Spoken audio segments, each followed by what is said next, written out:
अहंकारी और क्रूर कंस को अपने काल यानी वृंदावन के वीर योद्धा नन्हे कृष्ण के हाथों मारे जाने का भय सता रहा था। मैं संसार का कोना कोना छान मारूंगा और तुझे ढूंढ निकालूंगा। उसने एक के बाद एक कई भयानक राक्षसों को वृंदावन भेजा।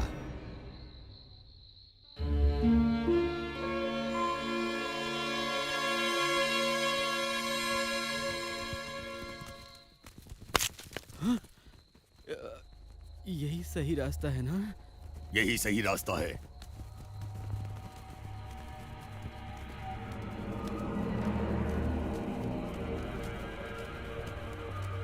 तुम गुफा के भीतर जाओ। पर यहाँ तो अग्नि दैत्य रहता है, वो तो मुझे भस्म कर देगा। चुपचाप अंदर जा, नहीं तो उठाकर फेंक दूंगा।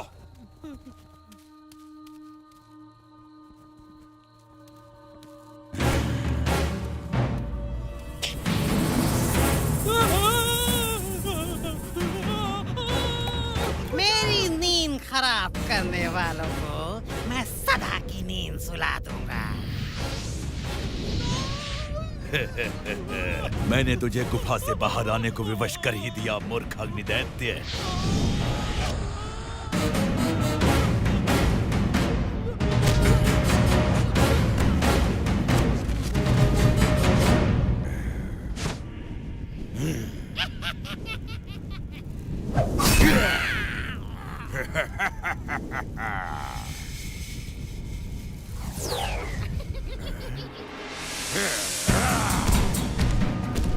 तू नर्क की अग्नि में चलेगा मूर्ख, और ये शुभ कार्य मेरी अग्नि से ही होगा।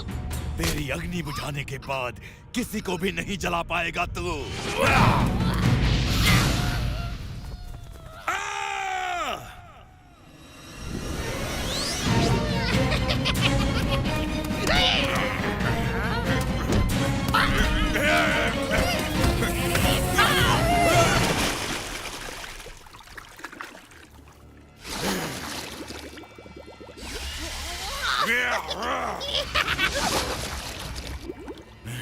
इस बार तू हार गया अग्निदैत्य।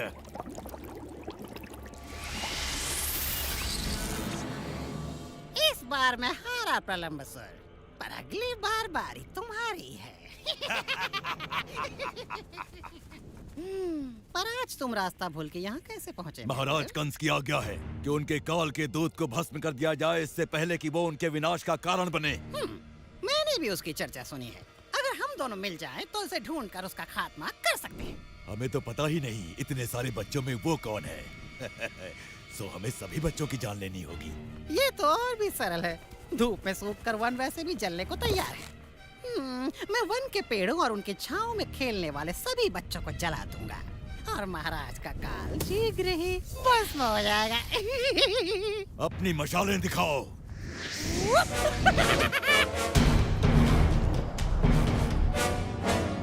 चलो मुंजावन।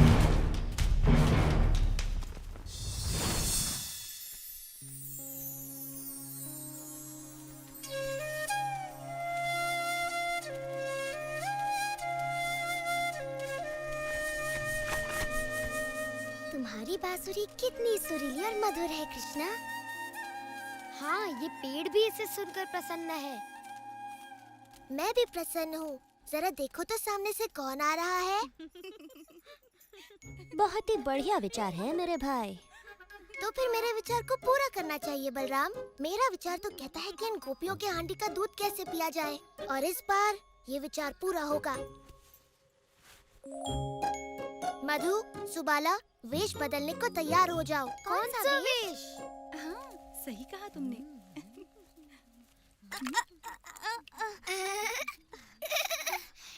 ऐसे तो तुम्हारी मटकी गिर जाएगी विशाखा। वो देखो राधा ने अपनी मटकी कैसे संभाली है। ओह, राधा तो वृंदावन की रानी है, उसका तो सारा काम सही होता है। जल्दी जल्दी चलो, कहीं ऐसा ना हो कि रुको, तुम इन मटकों में क्या छुपा कर ले जा रही हो? वही है जो हम कल लेके जा रहे थे जब तुमने हमें रोका था, और परसों भी, और उससे भी एक दिन पहले। आहा, तो तुम खजाना छुपा कर ले जा रही थी। ये कोई खजाना नहीं है, माखन है, माखन। माखन? ओ, उस पर कर चुकाना पड़ेगा मेरे पेट के लिए, मेरा मतलब मेरे महाराज के लिए। कितनी बार कहा है तुमसे, हम तुम्हें कोई कर नहीं देंगे। तुम भेष बदलकर हमें मूर्ख बनाने का प्रयास ना करो। हमें पता है तुम कौन हो। तुम हमें नहीं जानती। हम हैं महाराज के प्रिय दूत। यदि हमें हमारा कर नहीं मिला, मेरा मतलब राज्य का कर, तो तुम्हें बड़ा दंड भोगना पड़ेगा। हमारी बात भी सुन लो राजदूत जी। अपने राजा जी को बोल दो हम कर अपनी रानी को ही देते हैं। राधा रानी? पर ये कोई रानी नहीं है। जरा देखो तो इसके कपड़े बिल्कुल ग्वालन जैसे। सही बात। देखो ना, उसके सर पर मटकी है, जबकि रानी के सर पर होता है मुकुट।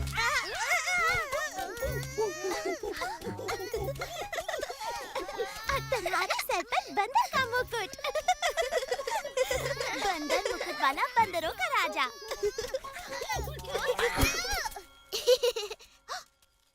यहाँ क्या हो रहा है?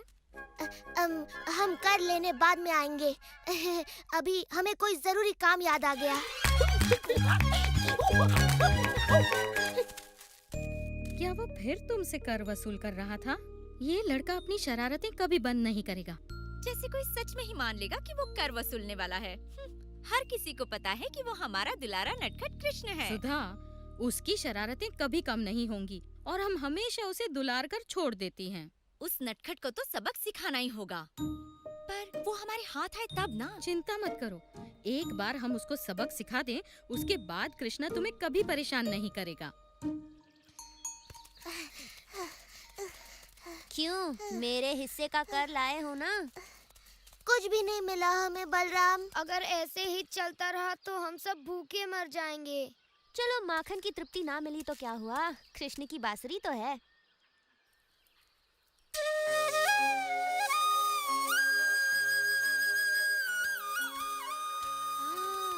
तुम्हारी बांसुरी सुनकर मन ऐसे प्रसन्न हो रहा है जैसे मेरा पेट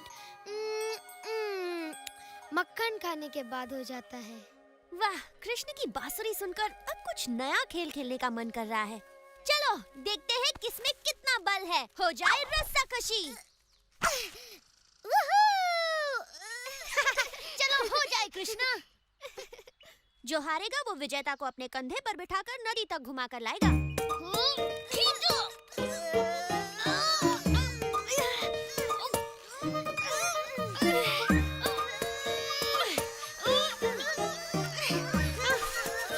तुम लोग बस हारने वाले हो।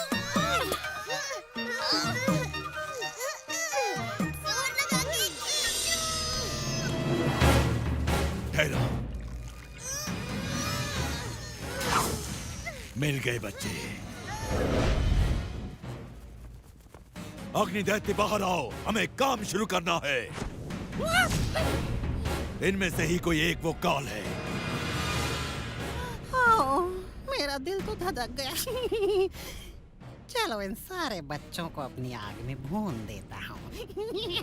रुको, अगर तुम ऐसे जाओगे तो वो भाग जाएंगे। पहले मैं उनको वन की ओर लेकर आता हूँ, फिर तुम सही समय की प्रतीक्षा करना और सारे पेड़ों में आग लगा देना। तब उनका वहाँ से जीवित निकलना असंभव होगा। वाह, बड़ी भभकती योजना है प्रलंबसुर। वन की ओर चलो। अब मेरे हाथों मरने से तुम्हें कौन बचाएगा?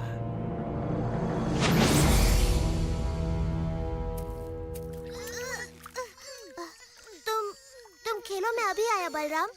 मुझे कुछ आवश्यक काम पूरा करना है। कैसा काम मेरे भाई? अधूरा कर वसूलना है। मगर तुम चले गए तो खेल कैसे होगा?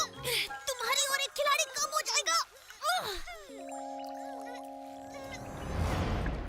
तुम यहाँ आओ। हाँ तुम, जल्दी। तुम्हारा नाम क्या है? प्रघोष। सुनो प्रघोष, हमें एक खिलाड़ी चाहिए। क्या तुम हमारी ओर से खेलोगे?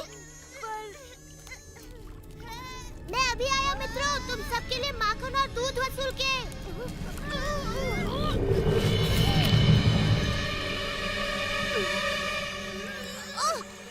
मुझे इन बच्चों को पहले वन की ओर भेजना होगा ताकि अग्नि दैत्य अपना कार्य पूरा कर सके।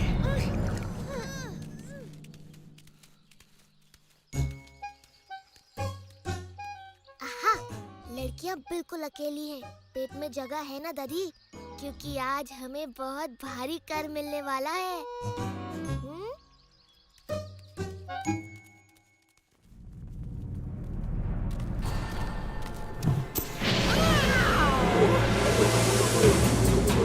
ये जगह पड़ जाए।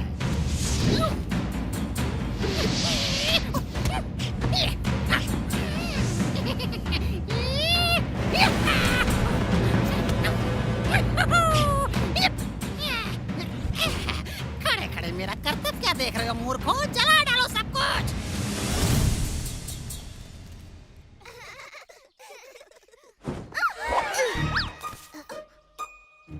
बस बहुत हुआ। आज तुम्हें कर चुकाना ही पड़ेगा। या तो सीधी तरह कर चुकाओ या फिर महाराज के इस विशेष दूत के गुस्से का शिकार बनो।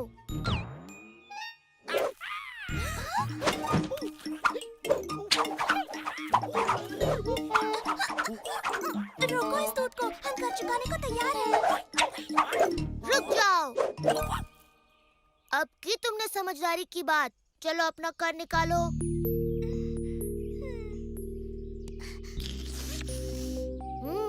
वृंदावन के महाराज खुश होंगे, बहुत खुश।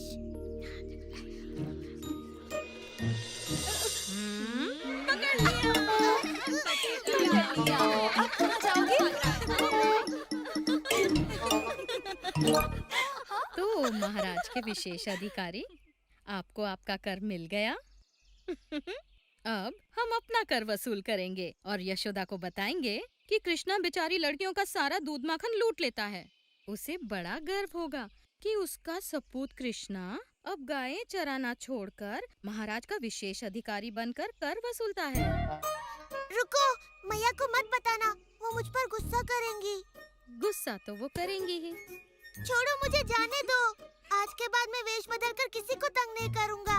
उसकी जरूरत नहीं पड़ेगी, क्योंकि हम तुम्हें सिखाएंगी कि दूध मक्खन ले जाने के लिए कैसे वस्त्र पहनने चाहिए। क्या कहती हो चंद्रिका? हाँ, ये तो आवश्यक है। चलो चलो शुरू करो। वो लोग थक गए हैं। जोर से खींचो मित्रों। हम जीत गए। चलो आ जाओ नदी तक हमें अपनी सवारी कराने। चलो, खड़े रहकर मेरा मुंह मत देखो। चलो चलो सवारी कराओ, घुमा कर लाओ। मैं किसी को सवारी नहीं कराऊंगा। मेरी सवारी करेगा केवल बलराम। मेरी सवारी अब सीधे मृत्यु द्वार पर जाकर रुकेगी। अरे हाथी की तरह नहीं, घोड़े की तरह दौड़ो, घोड़े की तरह तेज और तेज।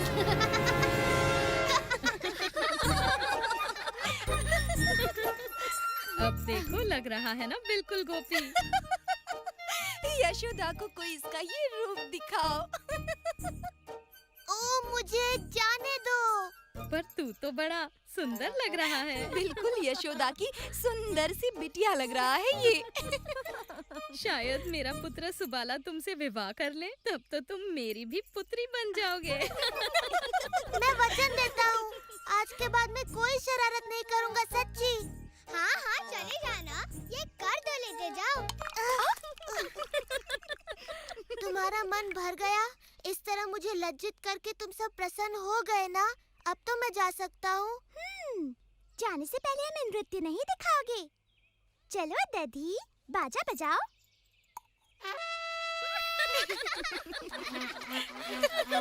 नाचो कृष्णा, नाचो।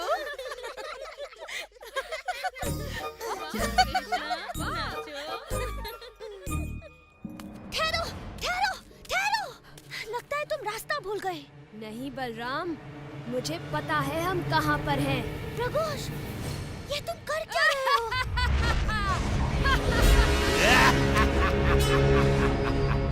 अच्छा, तो तुम मुझे मारना चाहते हो, हाँ? और तुम्हारे सभी मित्रों को भी। अग्नि दैत्य शीघ्र ही उन सबको राख बना डालेगा। तो ये बात है। अच्छा, तो देखते हैं कौन पहुंचता है मृत्यु के द्वार तक। अवश्य देखते हैं।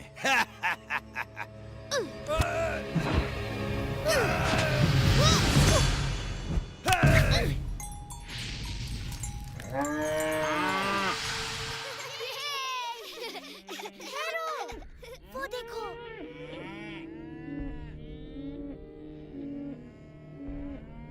हमारी गाय खतरे में है।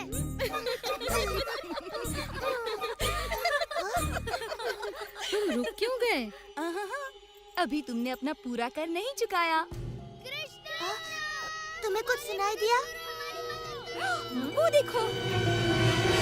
मेरी प्यारी माताओं, तुम्हारे पुत्र वन में हैं और उन्हें मेरी सहायता की आवश्यकता है। मुझे जाना ही होगा। सुबाला, मेरा सुबाला, मेरा सुदामा।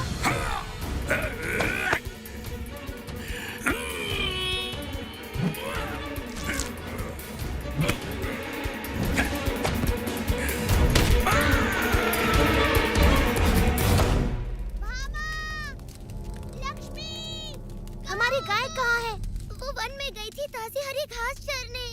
हमें उनकी रखवाली करनी चाहिए थी, ना कि कर वसूली।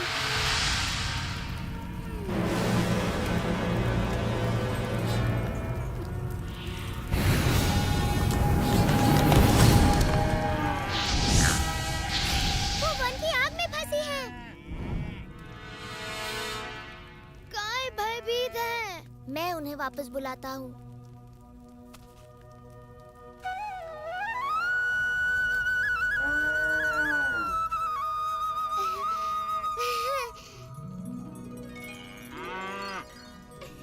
सुंदरी, तुम ठीक तो हो ना?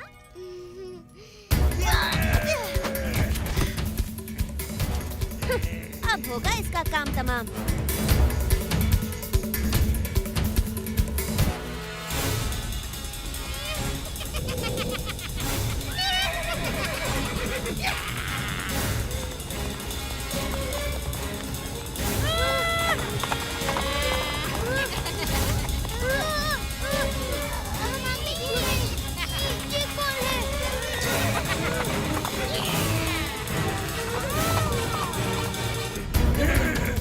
अरे टोप को मत उतारना, तुम्हारी भद्दी शक्ल देखकर बेचारे पशु डर जाएंगे। अब तू नहीं बचेगा दुष्ट बालक। बहुत मजाक कर लिया तूने प्रलंबसुर के साथ। हम मजाक करके ही धूल चटाते हैं। अब मैं तुझे चींटी की तरह मसल डालूंगा दुष्ट।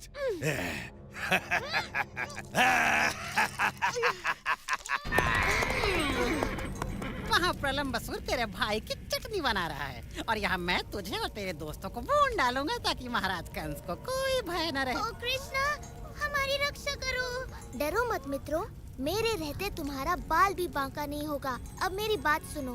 तुम घास पर लेट जाओ और मन में सोचो कि सुबह की ठंडी ठंडी हवा तुम्हें छू रही है। क्या हुआ बच्चे? अपने मित्रों की आंखों के सामने जलने में शर्म आ रही है क्या? ओह, इतना मत हंसो अग्नि दैत्य। मैं नहीं चाहता कि मेरे मित्र तुम्हारी दुर्गति होते देखें।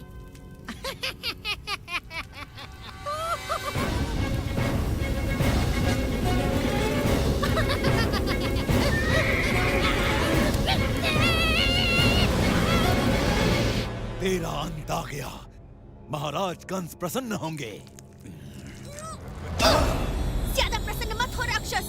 तेरा कंस बहुत ही दुखी होगा जब उसे पता चलेगा कि तेरा वध एक बालक ने किया है।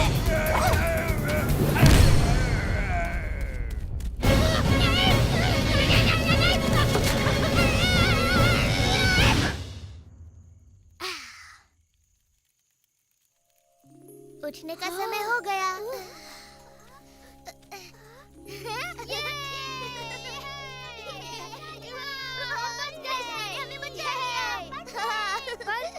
बलराम कहाँ है? अग्नि दैत्य ने कहा था कोई राक्षस उसे मार डालेगा। तुम लोग उस अंगीठी की बातों में आ गए। अरे वो तो खूब धुआंधार झूठ बोल रहा था।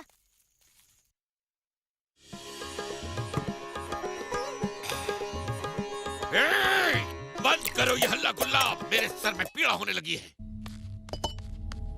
मुझे थोड़ा सोमरस पिलाओ। क्षमा कीजिएगा महाराज, पर प्रलंबसुर मारा गया। क्या मारा गया? जी महाराज, ठीक तरह से पता नहीं, किंतु समाचार है कि उसका संहार आपके कालदूत के ही हाथों हुआ है। आकाशवाणी सत्य थी। यदि मैंने उसे नहीं मारा तो वो मेरा काल बन जाएगा। कोई तो होगा जो उस बालक को मार सके इससे पहले कि वो मेरा काल बने। मेरे पास एक उपाय है महाराज। अरिस्तासुर नामक एक बड़ा ही शक्तिशाली दैत्य है जो अपने सींगों से बड़े बड़े पर्वतों को जड़ से उखाड़ फेंकता है। हाँ, वो सच में बड़ा शक्तिशाली है। यदि मेरे काल का कोई काल बन सकता है तो वो है अरिस्तासुर। उसे तुरंत बुलाया जाए, शीघ्र।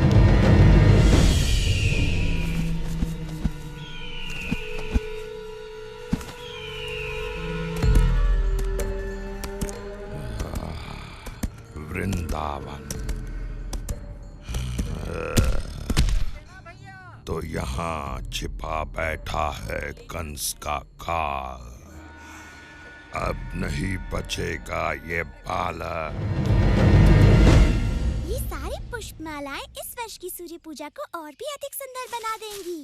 और मैं इस बार सूर्य पूजा के लिए सबसे सुंदर वस्त्र पहन कर आऊंगी। अब तुम दोनों बातें बनाना बंद करो, नहीं तो हमारा कार्य ही पूरा नहीं होगा।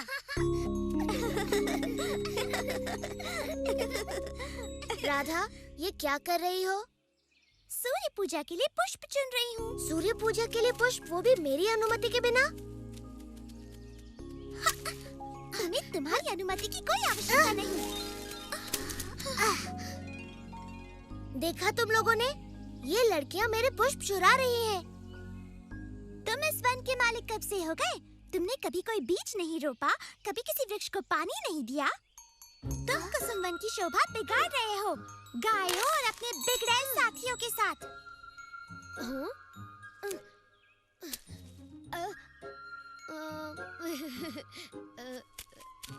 तुम होती कौन हो निंदा करने वाली मुझ जैसे सदाचारी सज्जन की? हाँ, सज्जन और सदाचारी कृष्ण, जिसने जन्म होते ही एक नारी के प्राण हर लिए। पूतना एक दुष्ट राक्षसी थी जो कृष्णा को मारने आई थी। और बचपन में सबके घरों से माखन चुराकर अपनी मैया से कितनी सरलता से झूठ बोलता था। हाँ, बड़ा स्वादिष्ट होता था वो। और जब ये थोड़ा बड़ा हुआ तो स्नान करती बेचारी गोपियों के वस्त्र चुराने में भी इसे लज्जा नहीं आई। हंस लो निर्लज्जों, तो ऐसा सज्जन और सदाचारी है तुम्हारा मित्र कृष्ण। बोल लिया तुमने, अब मेरी बात। इनसे लड़कर और अधिक अपमानित होना पड़ेगा कृष्णा। कृष्णा माखन चोर, कृष्णा माखन चोर, कृष्णा माखन चोर, कृष्णा माखन चोर। आजकल मेरी सज्जनता का कोई महत्व ही नहीं रह गया। चलो, गायों को किसी और स्थान पर ले जाए।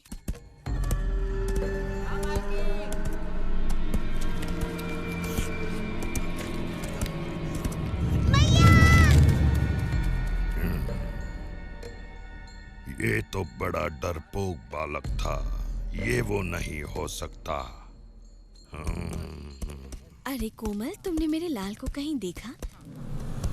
हर शाम मैं व्याकुल होकर उसके वापस आने की राह देखती हूँ। तुम्हारी व्याकुलता मैं समझती हूँ। मैं भी उसकी वापसी की प्रतीक्षा करती हूँ। उसके नए नए कारनामे सुनकर बड़ा आनंद आता है। नए नए कारनामे? आहा, हो न हो ये वही है। रुक कर प्रतीक्षा करता हूँ। ललिता, विशाखा, देखो यहाँ के पुष्प कितने सुंदर हैं, परंतु वहाँ तक मेरा हाथ ही नहीं पहुँचता। ये कैसी आवाज है? किसी गाय के गले की घंटी होगी। सो जाओ भाई। ये घंटी की आवाज नहीं लगती। ये क्या कर रही है?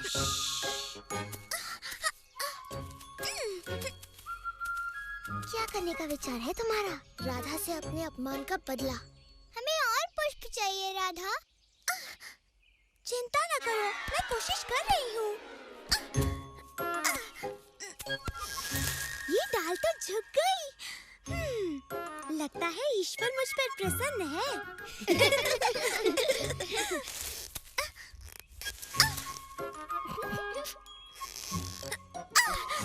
आ गई पकड़ में। ललिता, विशाखा, बचाओ! आहा, पुष्प चोर फिर आ गई। हमें अपने पुष्पों का ध्यान रखना होगा मित्रों। चल हट। हाथ छोड़ दो राधा, हम तुम्हें पकड़ लेंगे।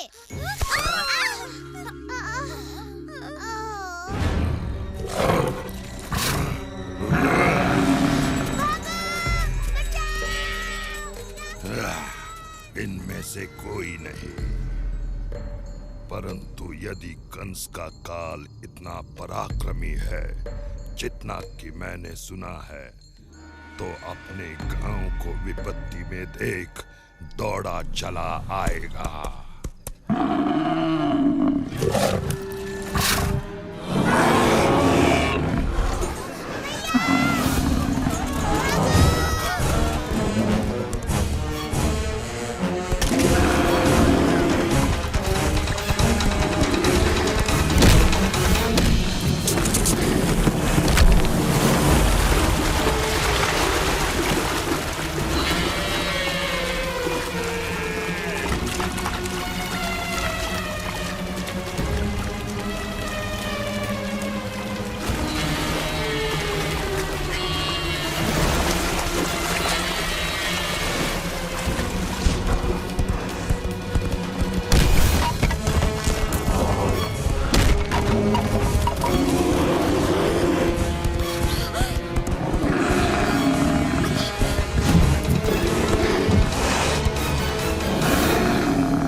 कृष्णा, यदि तुम नहीं गए तो मैया यशोदा बड़ी चिंतित होंगी। मैं अपने पुष्पों की रक्षा करूंगा, चाहे पूरी रात खड़े रहना पड़े। ओह, तुम इतने हठी क्यों हो कृष्ण? हमें ये पुष्प मालाएं सूर्य पूजा के लिए चाहिए। ये सोचना मेरा काम नहीं। अब ये पुष्प केवल भगवान विष्णु के लिए है। ये किसकी आवाज थी? ऐसा लगा कि कोई राक्षस है।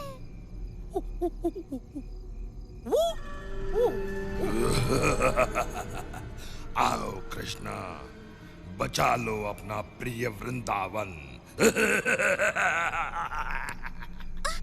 रुक जाओ कृष्ण, ये कोई षड्यंत्र है। हो भी सकता है, पर मैं वृंदावन वासियों की पुकार अनसुनी नहीं कर सकता। कृष्णा!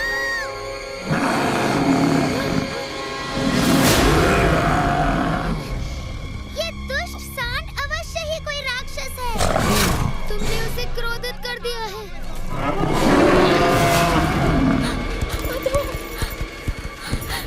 इन्हें क्षमा कर दो। कृष्णा!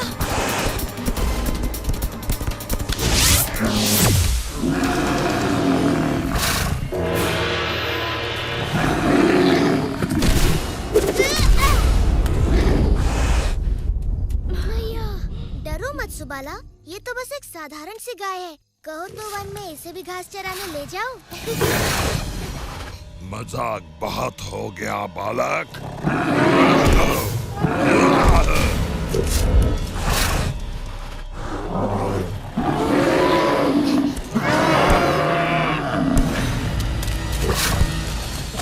तुम कोई राक्षस नहीं हो, एक नीच और अधर्मी पशु हो। तुमने वृंदावन वासियों को क्यों भयभीत किया हुआ है? यदि मुझसे लड़ना चाहते हो तो एक राक्षस की तरह लड़ो, किसी कीड़े की तरह नहीं।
मेरे प्रिय कृष्णा। धन्यवाद।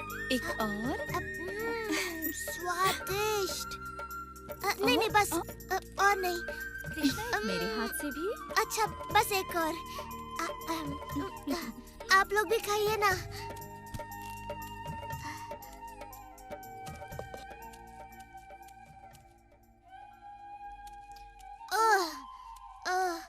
खा खा कर तो मेरे पेट की हांडी बन गई।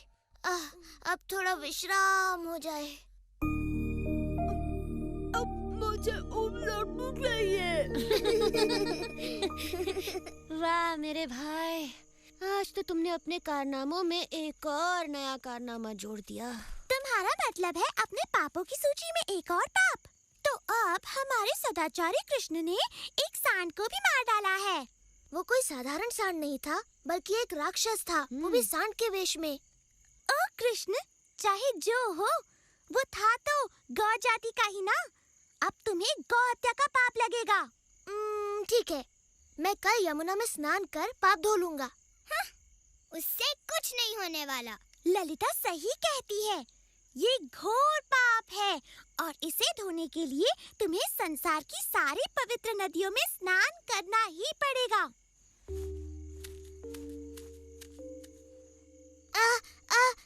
मुझे एक अच्छा उपाय सूझा है।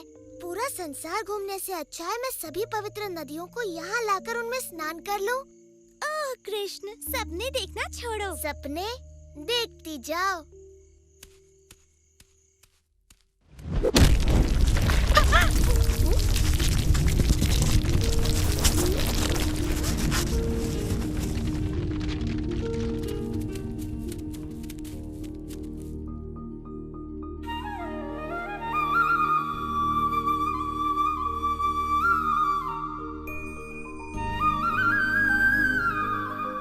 मैं हूँ गंगा, पर्वतों के राजा, हिमवान की पुत्री।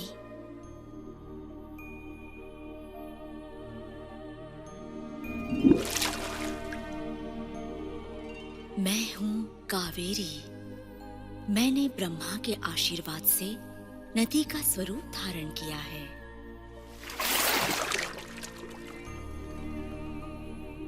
मैं गोदावरी हूँ। मेरा जल आप ही की तरह मधुर है श्री कृष्णा। मैं हूँ सरस्वती। मेरा नाम सदा वेदों, संतों और भगवान विष्णु के साथ लिया जाता है।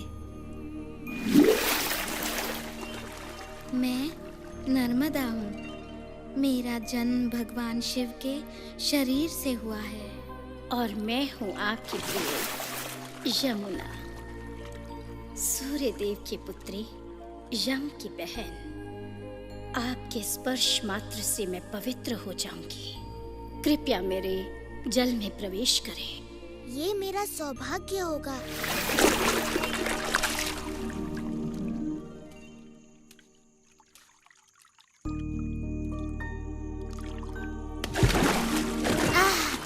इस सरोवर का नाम होगा श्याम कुंड।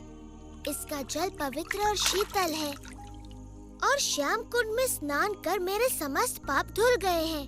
पर तुम तीनों पाप की भागी बन गई हो, राक्षस अरिष्टासुर का पक्ष लेकर। आओ श्याम कुंड में स्नान करके अपने पाप धो लो। नहीं, तुम्हारे पाप धोकर अब ये जल अशुद्ध हो गया है। हम अपना सरोवर स्वयं बनाएंगी।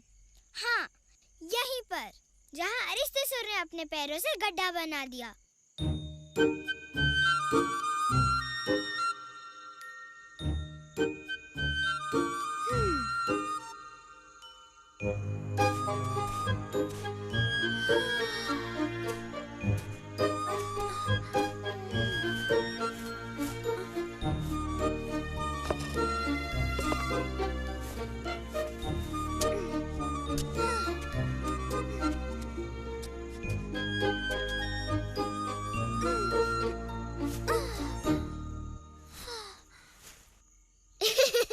बड़ा सुंदर गड्ढा खोदा है तुमने राधा, पर इसमें जल तो दिख नहीं रहा।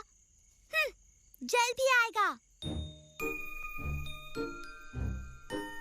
यदि वर्षा की प्रतीक्षा कर रही हो तो फिर भूल ही जाओ।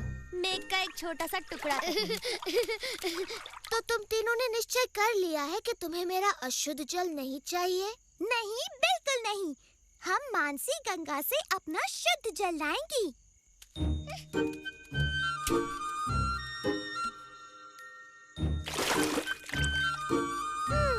क्या मुझे इनकी सहायता करनी चाहिए बलराम? तुम्हारी सहायता के बिना ये कुछ नहीं कर पाएंगी भाई।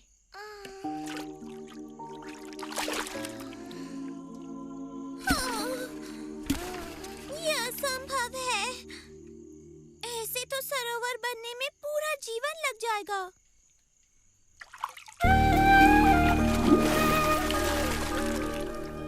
ओ राधा, तुम तो थक गई और निराश हो गई हो। हमें सेवा का अवसर प्रदान करो। हम तुम्हारा ये सरोवर अपने पवित्र जल से भर देंगे। जी, धन्यवाद। हमारे पास और कोई रास्ता नहीं।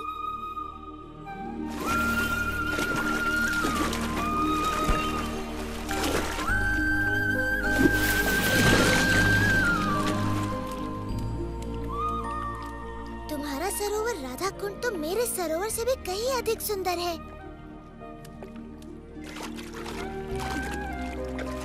ये सरोवर सदा मेरा प्रिय रहेगा और मैं यहाँ प्रतिदिन स्नान करूँगा। तुम्हारा सरोवर भी बड़ा सुंदर है कृष्णा। मैं प्रतिदिन यहाँ अपनी सखियों के साथ स्नान और जल क्रीड़ा किया करूँ।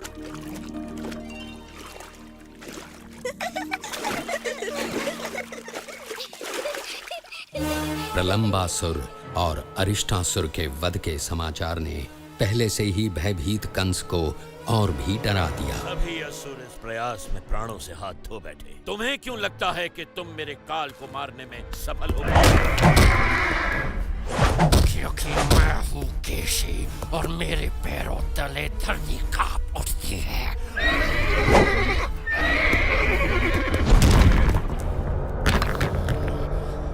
मैं आपके काल को ढूंढ निकालूंगा महाराज कंस, और उसे अपने पैरों तले रोन डालूंगा।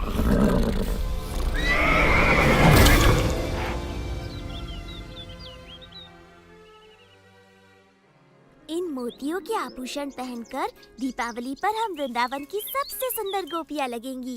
इनसे सजकर हम ऐसे चमक उठेंगी जैसे दीपों की पंक्तियों से घर।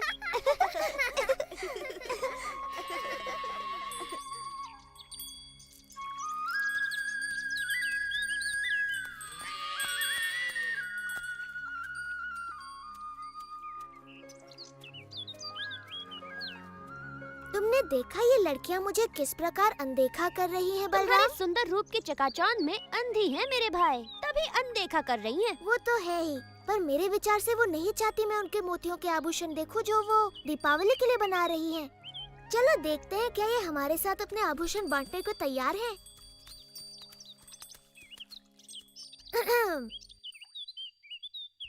तुम्हारे काम में बाधा डालने के लिए क्षमा चाहता हूँ गोपियों, किंतु मैं अपने आप को रोक नहीं पाया। तुम्हारे आभूषणों की सुंदरता मुझे यहाँ खींच लाई।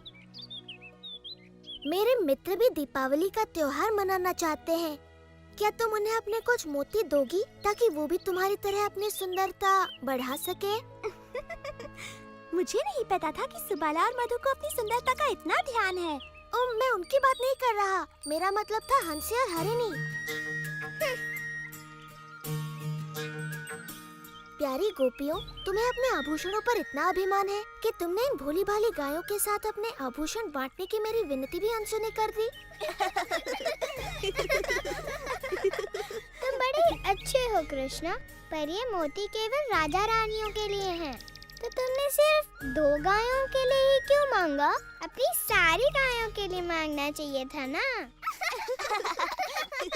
मुझे तुम्हारे सारे मोती नहीं चाहिए ललिता, बस मेरी 2 सबसे प्रिय गायों के सींगों को सजाने के लिए थोड़े से। माफ कर दो कृष्णा, पर मेरे पास तुम्हारी गायों को देने के लिए एक भी मोती नहीं है। ठीक है, रहने दो। इनके लिए मैं मोती ढूंढ लूंगा।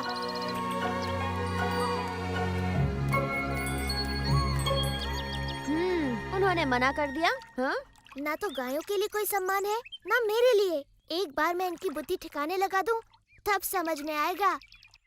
मोतियों का वृक्ष मोतियों का कोई वृक्ष नहीं होता कृष्ण। विश्वास करो मैया, यदि तुम मुझे मोती दोगी तो उन्हें बोकर मैं इतने मोती उगाऊंगा कि हम अपनी सारी गायों को दीपावली पर मोतियों से सजाएंगे। ओ मेरे नन्हे कृष्ण, मोती फलों की तरह नहीं उगते, वो बनते हैं सुदूर समंदर की सीपियों में। प्यारी मैया, मुझे थोड़े से मोती दे दो ना। वचन देता हूँ 3 दिनों में वो उगाएंगे और तुम्हारे पास पहले से कहीं अधिक मोती होंगे। मैं तुम्हें कभी भी ना नहीं कह सकती मेरे दुलारे कृष्णा। मेरी प्यारी मैया, धन्यवाद।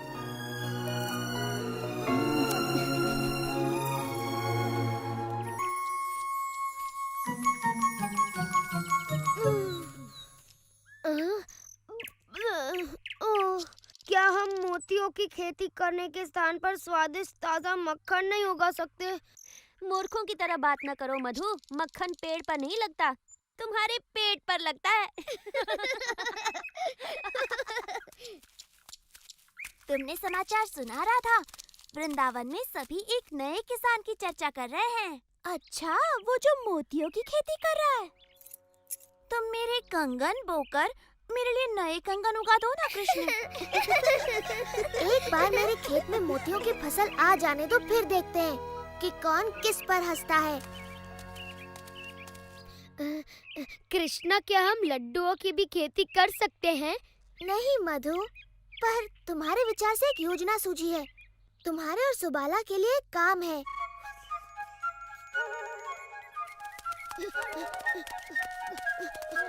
गोपियों, रुको। अगर तुम्हें बोने के लिए और मोती चाहिए तो हमारे पास नहीं है।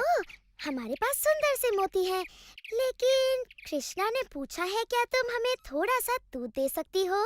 ओह, खेत में काम करके इन्हें प्यास लगाई होगी। नहीं, ऐसा नहीं है। दूध तो उसे अपना खेत सींचने के लिए चाहिए।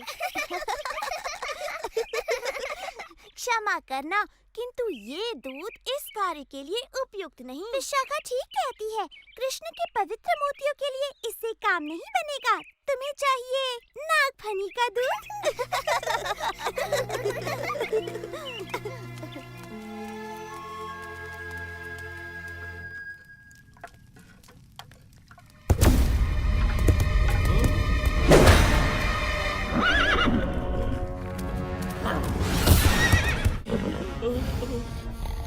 वो दिखने में कैसा था? उसके बालों में मोर पंख लगा हुआ था, वो पीली धोती पहने हुए था और वो बांसुरी बजाता था।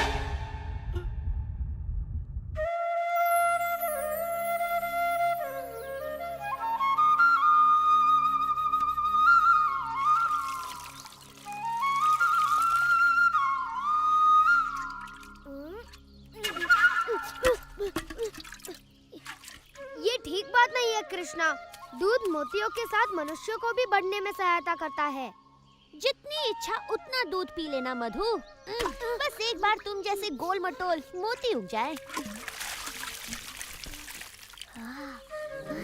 कृष्णा, देखो, मोती अंकुरित होने लगे।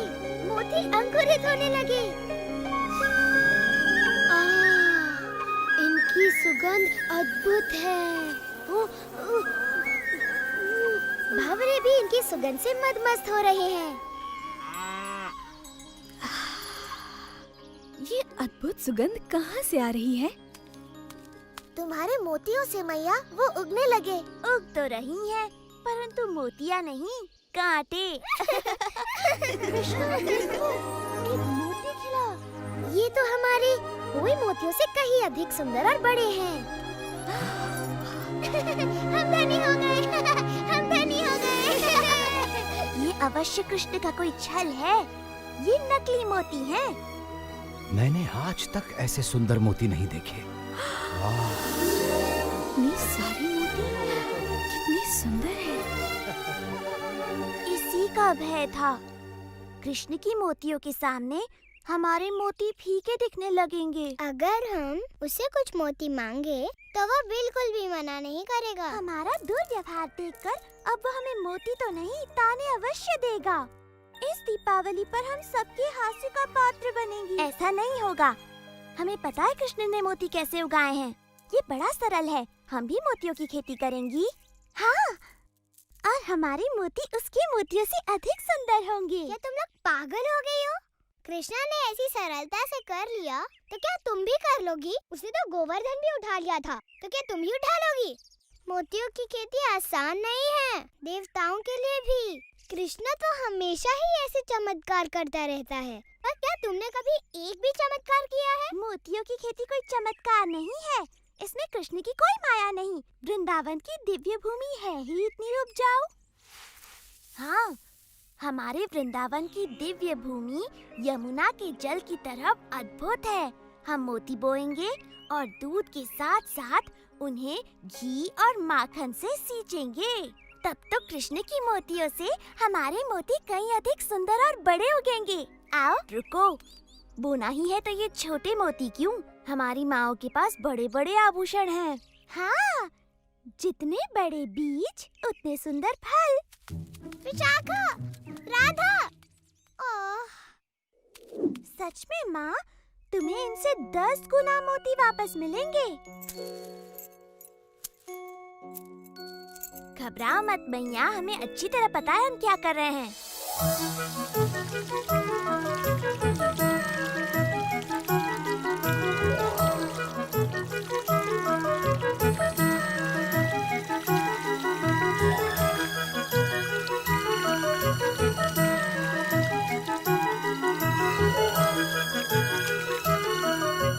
मूर्ख लड़कियां, कितने दिनों से लगी हुई हैं। उग रही है तो केवल जंगली घास, किंतु जितने मक्खन और घी से उन्हें सींचा जा रहा है, ये घास बड़ी स्वादिष्ट हो गई होगी। ये तो बड़ी गड़बड़ है। तुम चाहते हो कि उनके भी मोती उगे? नहीं, मैं चाहता हूँ वो घी मक्खन को बर्बाद न करके उनका सदुपयोग करे। कृष्णा, मेरे सच्चे मित्र, क्या मुझे कुछ देर के लिए तुम्हारी धोती, बांसुरी और मोरपंख मिलेंगे? ओह, तुम बड़े चतुर हो मधु। मेरे विचार से लड़कियां एक थके हारे मोतियों के किसान के साथ अपना घी माखन अवश्य बांटेंगी।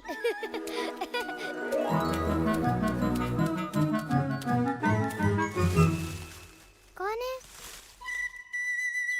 कृष्णा, यदि तुम हमसे हमारे सुंदर मोती मांगने आए हो तो यहाँ से चले जाओ। मुझे अपना मुख दिखाने में भी लज्जा हो रही है। तुम तो मुझसे कहीं अधिक अच्छी तरह से मोतियों की खेती कर रही हो। यदि तुम थोड़ा सा घी और माखन मुझे दे दो तो मैं अपने मोती कम से कम तुम्हारे मोतियों के आधे आकार के तो कर सकूं। अब जबकि तुम अपना घमंड फुलाकर हमारे पास आए हो, हम थोड़ा सा माखन तुम्हारे साथ बांट सकते हैं। धन्यवाद, धन्यवाद। हाँ? गोपियों, इधर आओ। तुमने देखा हमारे मोतियों के ये पौधे कृष्ण के मोतियों से अलग हैं। ललिता सच कहती है, हमारे खेतों में तो कुछ भी नहीं उगा, सिर्फ कांटों वाले पौधे उगे हैं। ये बात किसी को पता न चलने पाए, विशेष तौर पर माताओं को।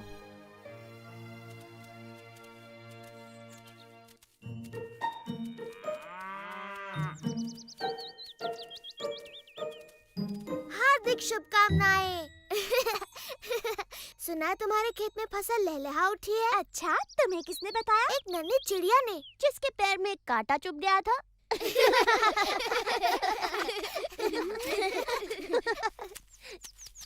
चलो मित्रों, त्योहार के लिए अपनी गायों को सजाया जाए।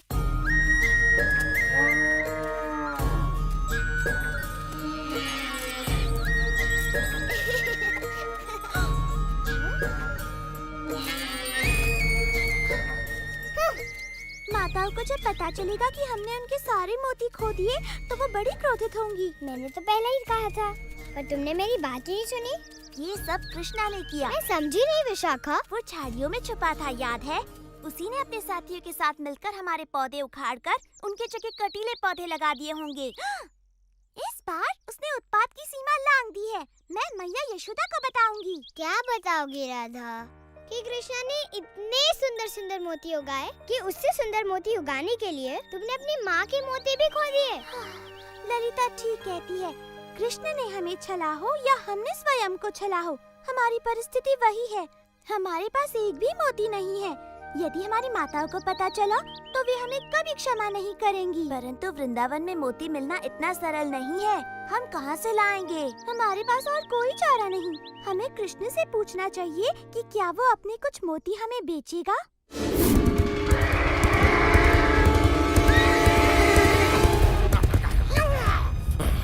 कहाँ है वो बालक?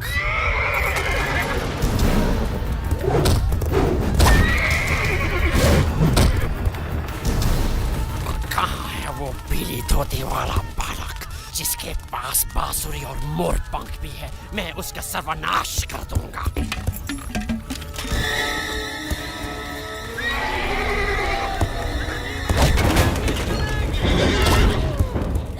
चलो यमुना की ओर। इतना सारा माखन और घी खाकर तो मेरा पेट भर गया। लगता नहीं कि मैं महीने भर तक और कुछ खाऊंगा।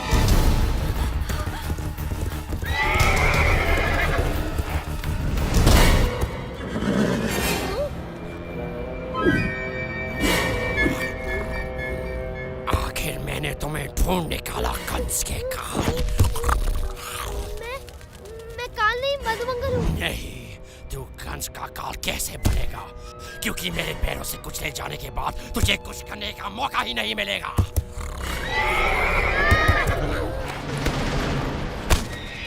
तुम जिसे ढूंढ रहे हो वो मैं हूँ।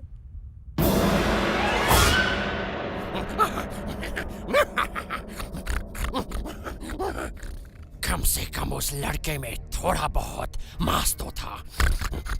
तुझे तो मैं बाएं पैर से ही मार दूंगा बच्चे। इससे डरो मत।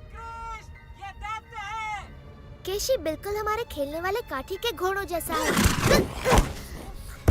अब देखेगा तो कि मैं कितना खतरनाक हूँ और क्या कर सकता हूँ।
मैंने इसे मारा?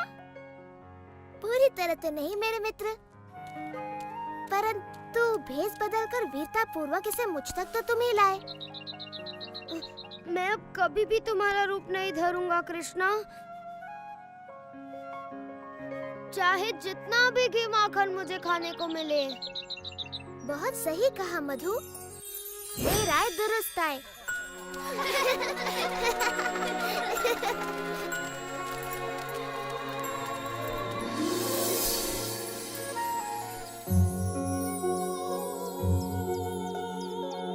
वाह मेरे भाई, अच्छी फसल लहलाने लगी। हाँ, बस बेचारी गोपिकाओं के फसल में कुछ भी नहीं होगा। लगता है उनके सारे मोती कीड़े खा गए। हमने सुना है कि कृष्ण अतिरिक्त मोती बेच रहा है सुबाला। हमें भी कुछ खरीदने की इच्छा है। परंतु मोती के बदले तुम दोगे क्या राधा? दूध मक्खन तो यहाँ नहीं चलेंगे। एक बात बताओ, तुम वही गोपियाँ हो ना जिन्होंने मेरी गायों के लिए मोती और मेरी मोतियों की खेती के लिए थोड़ा सा दूध देने से मना कर दिया था? मैं अपने सारे मोती यमुना में फेंक सकता हूँ, परंतु तुम्हें एक भी नहीं देने वाला। हम स्वर्ण से मूल्य चुकाएंगी। तुम्हारे घरों का सारा धन और तुम्हारे घर का मूल्य भी जोड़ दो, तब भी मेरे एक मोती का मूल्य नहीं चुका पाओगी। तुम हमेशा हमारे साथ ऐसा क्यों करते हो कृष्णा? कृपा करो कृष्ण, हम अपनी माताओं के लिए तुम्हारे मोतियों की मूल्य से अधिक चुकाने को तैयार हैं। तुम्हारी माताएं? अच्छा, तब बात अलग है। तुम तो जानती ही हो, माताओं का नाम सुनकर मैं पिघल जाता हूँ, है ना मित्रों? हाँ, कृष्णा को मैया से बड़ा प्रेम है। हाँ, बिल्कुल। तुम्हारी माताओं को मेरे सबसे सुंदर मोती मिलेंगे। धन्यवाद कृष्णा। धन्यवाद कृष्णा, तुम बड़े दयालु हो। वो तो मैं हूँ ही, पर धन्यवाद मेरा नहीं, अपनी प्यारी माताओं का करो।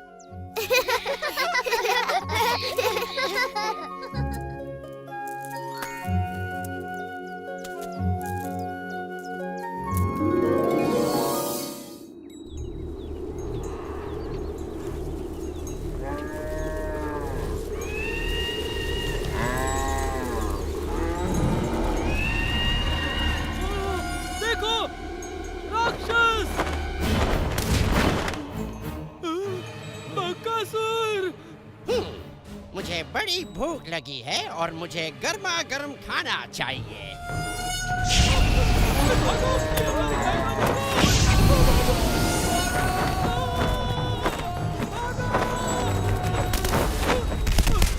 यदि तुम मुझे गाय नहीं खाने दोगे तो मैं तुम्हें ही खा लेता हूँ।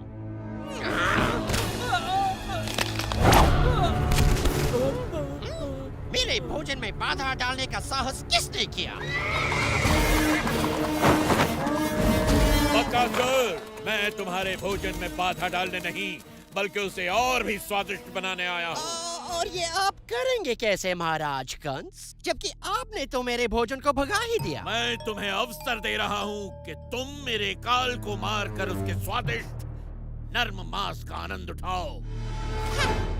आपका काल महाराज, वो बालक जिसने आपके भेजे सभी राक्षसों का वध कर दिया, आप चाहते हैं कि अब मैं उसके हाथों बलि चढ़ूं? ये कैसा उपहास है महाराज? ये उपहास नहीं बकासुर, यदि तुम उसे मारने में सफल रहे तो मैं तुम्हारे लिए आजीवन स्वादिष्ट भोजन का प्रबंध करवा दूंगा।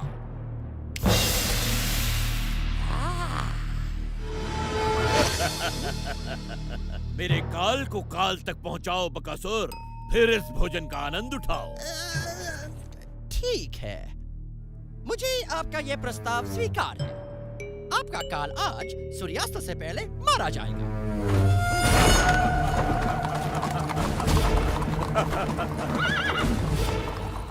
कंस का काल जो भी है धन्य है, जिसके कारण हमारी गायें बच गई। सच कहा तुमने, हमारी गाय बचाने के लिए तुम्हारा धन्यवाद। हम इतनी देर से चल रहे हैं, मेरे पैर तो पत्थर की तरह भारी हो गए हैं। अगर इस सरोवर के बीच में कोई रास्ता होता तो हम लोग वृंदावन जल्दी पहुंच जाते। हमारे थके हुए पैरों को भी शीतलता मिलती। मुझे किसी ने मारा। तुम जो भी हो, इसी समय हमें सताना बंद कर दो। नहीं, रुक जाओ। नहीं, बस करो। रुक जाओ। हम राक्षस हैं, वैजयंती की गेंदों से आक्रमण करने वाले। अब तुम हमें नहीं मार पाओगे।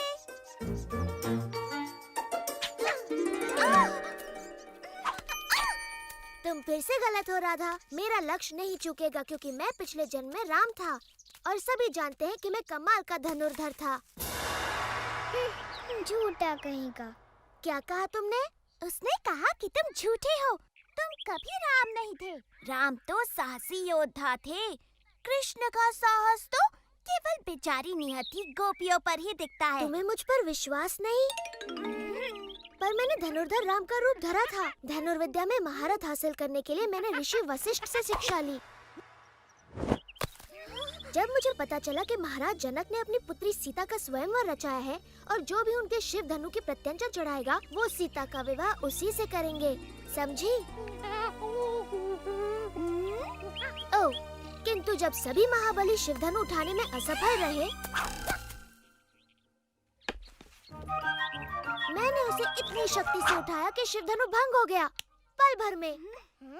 किंतु जब सीता से मेरा विवाह हुआ, मेरे पिता ने मुझे अयोध्या छोड़कर दंडकारण्य में वनवास पर जाने का आदेश दिया। वहाँ सीता और अपने भाई लक्ष्मण के साथ मैंने वन वन घूमकर सभी दुष्ट राक्षसों का संहार किया। परंतु तभी रावण ने मेरी प्रिय पत्नी सीता को हर लिया और मेरे परम भक्त जटायु के प्राण ले लिए। फिर मैंने रावण की लंका ढूंढ निकाली और वानरों की सहायता से उसका संहार किया और फिर अपने नगर अयोध्या लौटकर वहाँ का राज संभाला। हम सभी को रामायण पता है कृष्ण, और उस कहानी में तुम कहीं नहीं थे। मेरी बात मानो, मैं अब भी वनों में भटकता हूँ, किंतु मेरे हाथों में अब धनुष नहीं, ये बांसुरी होती है और तीनों लोगों को अपने बाणों से भयभीत करने के स्थान पर अपनी बांसुरी के तान से समस्त प्राणी जगत को मोहित होने पर विवश करता हूँ।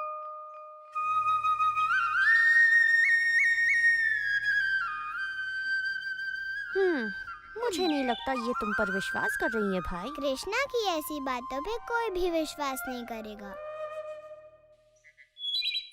यदि ये भगवान राम की तरह कोई वीरता भरा कार्य कर दिखाए तो हम इसकी बातें भी माने। यदि तुम इस सरोवर पर वृंदावन के लिए एक पुल बना सको, जैसे श्री राम ने वानर सेना की सहायता से लंका के लिए बनाया था, तो हम तुम्हारी बातों पर विश्वास करें।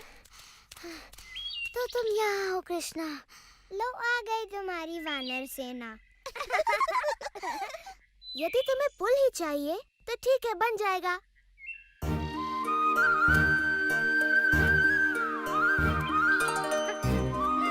मेरे विचार से ये कार्य अकेला दधिलोभा नहीं कर पाएगा।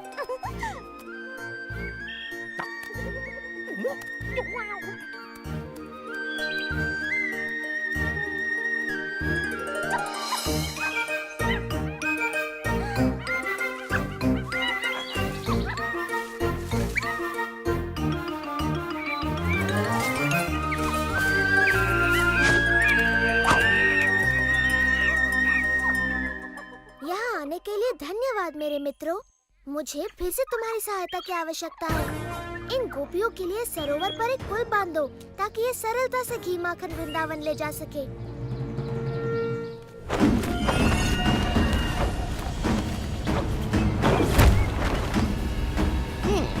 लगता है महाराज कंस का काल कहीं पास ही है। मैं उसे सूंघ सकता हूँ।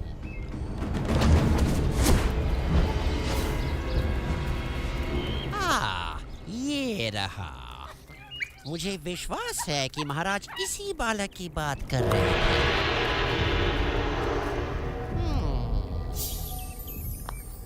और महाराज को दिया वचन पूरा करके मैं इसे अपना भोजन बना सकता हूँ।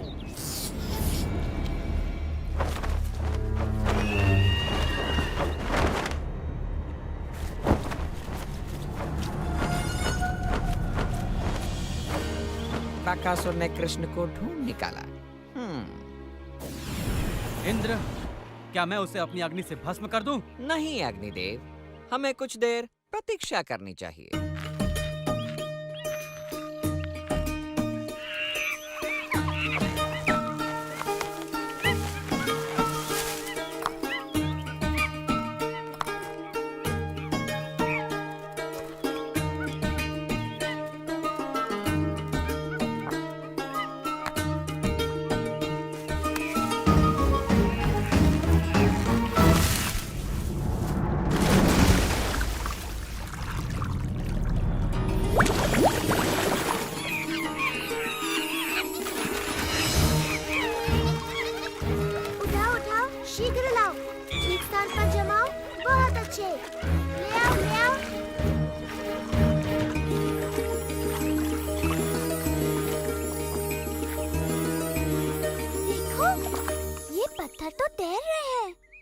जरूर कृष्णा की माया है।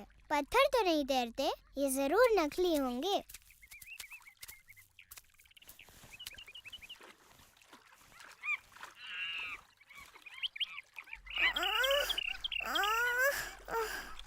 मैं नहीं उठा सकती। नहीं, कृष्ण ऐसा चमत्कार बिल्कुल नहीं कर सकता। जरूर यहाँ के सारे पत्थर तैरते होंगे।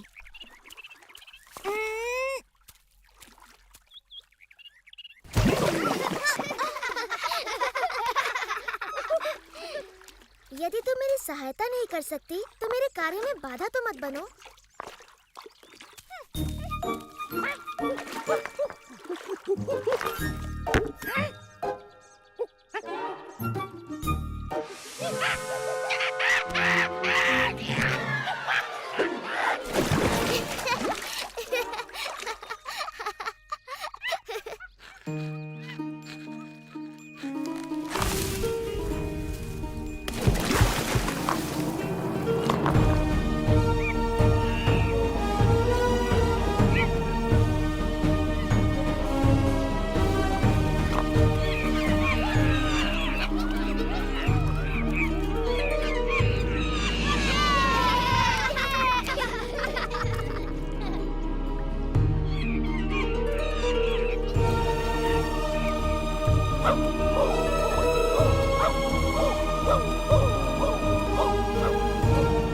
तुमने कर दिखाया मेरे भाई।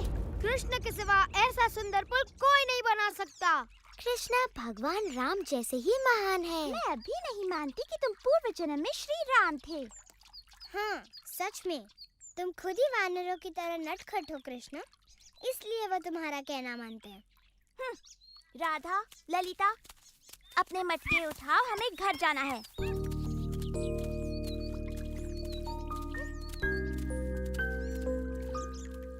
तो वृंदावन तक पुल बनाने का ऐसा धन्यवाद दे रही हो तुम मुझे? रुको, तुम्हें इस पुल पर जाने के लिए कर चुकाना होगा। जैसे हाँ, तुम्हारी हांडी में से थोड़ा मक्खन।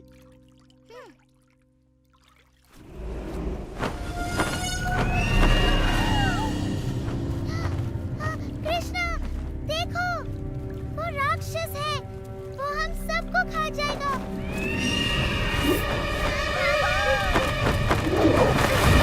कृष्णा, भागो नहीं तो ये तुम्हें खा जाएगा, भागो। डरने की कोई बात नहीं, ये बस एक साधारण सा पंछी है। कृष्णा, कृष्णा हट जाओ, वो तुम्हें खा जाएगा। कृष्णा, बच्चे,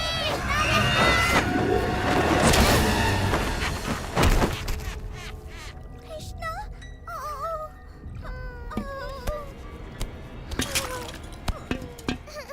ओ कृष्णा। महाराज का ये काल तो बन गया मेरा नेवाला। अब जीवन भर मुझे भोजन की कोई चिंता नहीं। इस राक्षस ने ये क्या किया? हमें बिना विलंब किए इस दुष्ट का संहार करके कृष्ण की रक्षा करनी होगी। ऐरावत!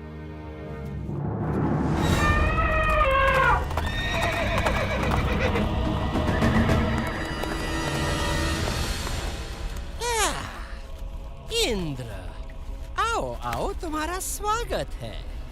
मैंने ऐसा क्या कर दिया कि मुझे देवों के दर्शन होने लगे? हम तुम्हें दर्शन देने नहीं बल्कि तुम्हारा नाश करने आए हैं।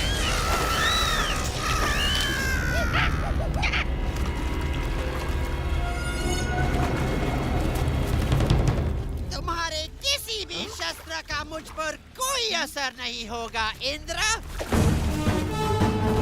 मेरा ब्रह्मदंड तुम्हारा अंत कर देगा बकासुर।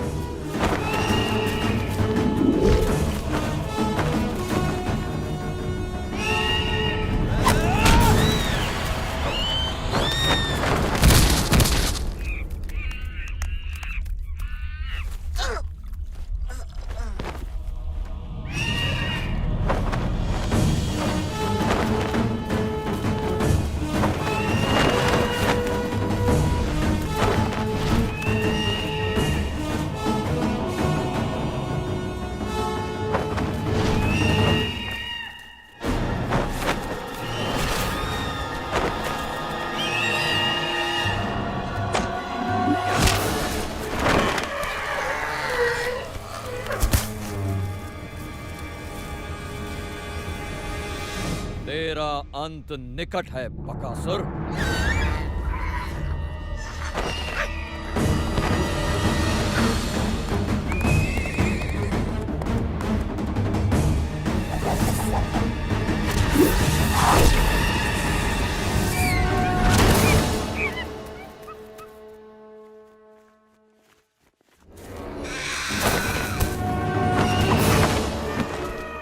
इनके प्रहारों से बच गया बकासुर, परंतु मेरी अग्नि से नहीं बच पाएगा तू।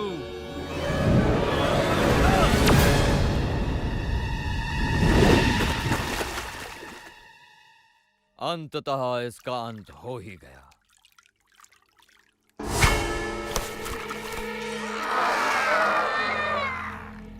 लगता है ये बकासुर अमर है। अब तो हम सिर्फ कृष्ण की वापसी की प्रार्थना ही कर सकते हैं। भाग जाओ दुष्टों, मुझे कोई नहीं मार सकता, कोई नहीं।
अब सब कुछ ठीक हो गया है मित्रों, तुम आंखें खोल सकते हो। कृष्णा, ओ कृष्णा, तुमने हम सबको उस राक्षस से बचाया। कृष्णा,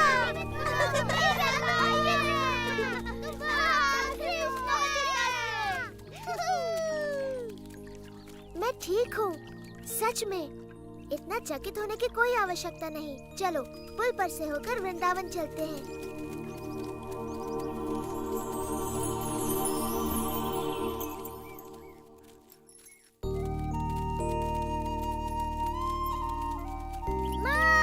माँ, क्या हुआ? पता है आज क्या हुआ? तुम्हें बताऊंगा तो विश्वास नहीं करोगी। बकासुर ने कृष्णा को मारने की चेष्टा की। ऐसा कुछ नहीं हुआ ना? सच में बकासुर ने एक पक्षी का रूप लिया था जो इतना बड़ा, और उसकी चोंच ताल वृक्ष जितनी बड़ी थी, बहुत बड़ी चोंच। परंतु वो कृष्णा की शक्ति का बिल्कुल सामना नहीं कर पाया। कृष्णा ने खाली हाथ उस दुष्ट राक्षस को मार गिराया। इन नन्हे हाथों से जो कमल की पंखुड़ी के समान कोमल और शीतल है, ये तो असंभव है। तुम उस राक्षस का मृत शरीर अपने आँखों से देख सकती हो मैया, जो सेतु बंध के किनारे पर पड़ा है। कृष्णा ने उसकी चोंच ऐसे तोड़ दी जैसे वो कोई घास का तिनका हो। तब तो उस राक्षस से उसने मेरे प्रिय मधु के प्राणों की भी रक्षा की। धन्यवाद कृष्ण, धन्यवाद, धन्यवाद कृष्णा, धन्यवाद। मैंने इसका वन जाना इसलिए बंद करवाया क्योंकि वहाँ राक्षस थे, परंतु वो दुष्ट इसके पीछे यहाँ भी आ पहुँचे। उनसे इसकी रक्षा असंभव है। मेरा नन्हा कृष्णा, आज से तुम बस घर पर ही रहोगे। वन जाने की कोई आवश्यकता नहीं। गायों को कोई और चरा लाएगा। सच कहूँ तो मेरी वीरता की ये सारी कथाएं झूठी हैं मैया, है ना? बोलो।